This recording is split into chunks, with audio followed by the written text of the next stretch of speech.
तर्पण की विधि का वर्णन। ब्रह्मा जी कहते हैं, ब्राह्मण आचमन करके अग्नि को प्रज्वलित करके विधिवत भगवान अग्निदेव को आहुति प्रदान करे। मुख्य अधिकारी की अशक्तावस्था में उसकी आज्ञा प्राप्त करके ऋत्विक पुत्र अथवा पत्नी, शिष्य या सहोदर भ्राता भी हवन करे। मंत्र विहीन एवं विधि की उपेक्षा करके किया गया कोई भी कर्म इस लोक या परलोक में फल देने वाला नहीं होता। तदनंतर देवताओं को नमस्कार करके अर्घ्य, पाद्य, चंदन, सुगंधित पदार्थ का अनुलेपन, वस्त्र तथा नैवेद्य आदि पूजा के उपचारों को निवेदन कर गुरु का पूजन करे और उनके हित साधन में लग जाए। तत्पश्चात प्रयत्न पूर्वक यथाशक्ति द्विज को वेदाभ्यास करना चाहिए और उसके बाद इष्ट मंत्रों का जप करके शिष्यों के अध्यापन कार्य में प्रवृत्त होना चाहिए। वह शिष्यों को वेदार्थ धारण कराए और दत्तचित्त होकर वेदार्थ का विचार करे।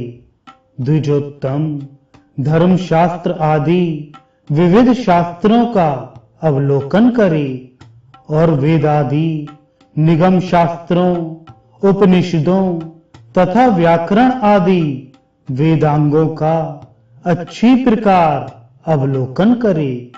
इसके बाद वह पुनः योगक्षेम के लिए राजा या श्रीमान के पास जाए और अपने परिवार के लिए विविध प्रकार के अर्थों का उपार्जन करे। इसके पश्चात मध्याह्न काल के आने पर स्नान करने के लिए शुद्ध मिट्टी, पुष्प, अक्षत, तिल, कुश और गोमय आदि पदार्थों को एकत्र करना चाहिए। उसके बाद नदी, देव, पोखर, तडाग या सरोवर में जाकर स्नान करे।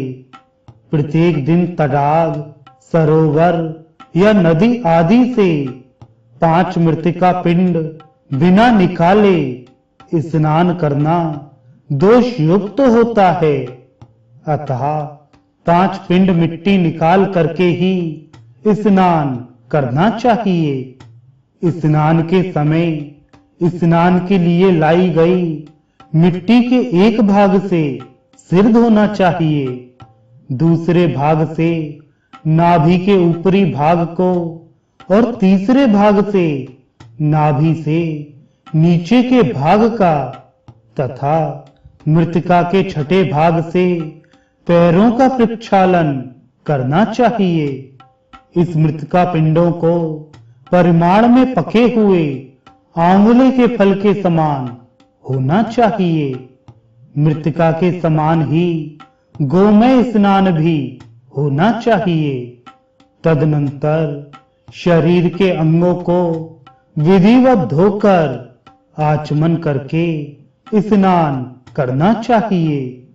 जलाशय के तीर पर स्थित होकर ही मृतिका, गोमय आदि का अपने अंगों में लेपन करना चाहिए और इस लेपन के अंगभूत स्नान के अनंतर पुनः वरुण देवता के मंत्रों से जलाशय के जल का अभिमंत्रण करके पुनः जल स्नान करना चाहिए, क्योंकि जल भगवान विष्णु का ही रूप है। यह स्नान की प्रक्रिया प्रणव स्वरूप भगवान सूर्य का दर्शन कर जलाशय में 3 बार डुबकी लगाने से पूरी होती है। तदनंतर स्नानांग आचमन करके इस प्रकार प्रार्थना करे, हे जलदेव, आप समस्त प्राणियों के अंतःकरण रूपी गुहा में विचरण करते हैं। आप सर्वत्र मुख वाले हैं, आप ही यज्ञ हैं, आप ही वशटकार हैं, आप ही ज्योति स्वरूप तेज और आप ही अमृतमय रस स्वरूप हैं। द्रुपदा देव इस मंत्र का 3 बार उच्चारण अथवा प्रणव एवं व्याहतियों सहित सावित्री मंत्र का जप करना चाहिए। विद्वान अघमर्षण मंत्र का जप करे। तदनंतर ओम आपोहिष्ठा मयो भुवा इदमापा प्रबृहत तथा व्याहतियों से मार्जन करना चाहिए। अनंतर आपोहिष्ठा इत्यादि मंत्रों के द्वारा अभिमंत्रित जल से अघमर्षण मंत्र का 3 बार जप करते हुए अघमर्षण संपन्न करना चाहिए। अघमर्षण के अनंतर द्रुपदा देव आदि मंत्र अथवा गायत्री मंत्र या तदैष्णो परमं पदम आदि मंत्र अथवा प्रणव की आवृत्ति करनी चाहिए और देवादिदेव श्री हरि का स्मरण करना चाहिए। जिस जल को हाथ में लेकर अघमर्षण क्रिया एवं मार्जन क्रिया संपन्न की जाती है, उस जल को अपने सिर पर धारण करने से सभी प्रकार के पातकों से मुक्ति मिलती है।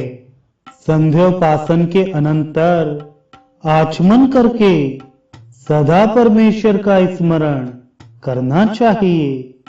पुष्प से युक्त अंजलि को शिरोभाग से लगाकर सूर्य का उपस्थान करना चाहिए और उपस्थान के बाद अपनी अंजलि के पुष्पों को भगवान सूर्य के चरणों में अर्पित करना चाहिए। उदित होते हुए सूर्य को नहीं देखना चाहिए, अतः विशेष मुद्रा द्वारा ही उनका दर्शन करना चाहिए। ओम उदित्यम चित्रम तच्चक्षुम इन मंत्रों से तथा ओम हसः शुचिषट इस मंत्र से और सावित्री के विशेष मंत्र से एवं अन्य सूर्य से संबंधित वैदिक मंत्रों से सूर्य का उपस्थान करना चाहिए।